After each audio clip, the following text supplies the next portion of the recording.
And you ever notice that, so Satan, Lucifer, is the god of music. That's number one. He has the control of music. Music is the first thing that manipulates the mind. Yeah. The ears is the gateway to the soul. Gotcha. What you hear is what you become if you continue listening to it. You got two ways to interpretate. That's hear and listen. And the more you hear something, the more you start to listen to it. And that become a law of life. This is how generational curses are created. But you notice when righteous people like Kendrick Lamar, J. Cole, Nino Brown, somebody that's doing something righteous, they don't get publicized. They don't get glorified. But then you got these satanic rappers. These people that say they worshiping the devil, they wearing the upside down cross, they doing all this hoism and prostitution shit on the radio.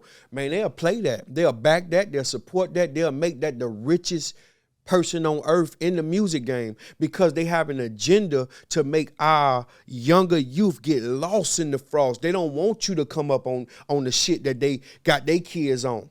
They want to send your kids to the morgue, to the prisons, and to death. You understand me? While their kids go to private school, get a degree, and living right and following their thing. That's why Kodak Black was a target for the FBI agents because white kids start to draw into Kodak Black. Yeah. So when your FBI agent daddy come home and his son singing Kodak Black and he walk around with his hair twisted up like Kodak Black and his shit ain't stand together because he got white hair, the truth is it make that FBI agent hate Kodak Black even though he don't know Kodak Black. He didn't ask your son to be a fan. He didn't ask you should do a better job parenting where your son won't look for people like Kodak Black. But the truth is Kodak Black made himself a target, so he stayed in and out of jail. They kept trying to hide him.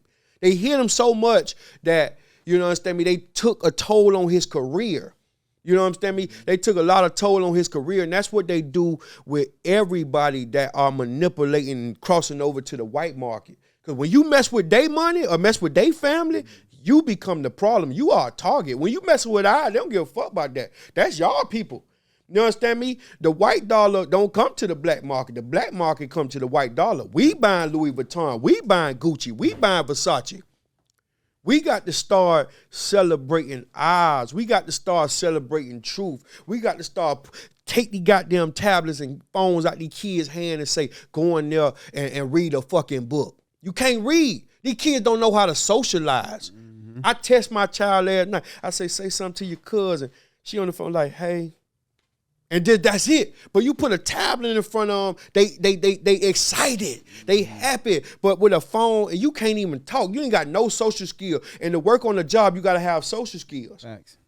So take these phones out of their hand. Reward them with the freedom of, that's why they call it a cell phone. You put your phone on a charger, you sit by a wall, that's a jail.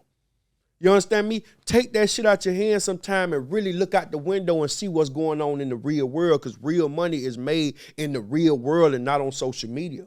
Right.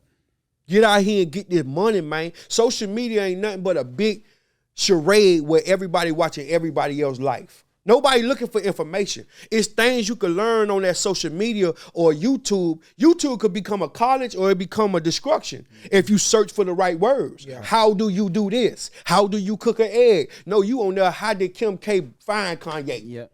Man, fuck that. Man, learn some shit so you can earn some shit.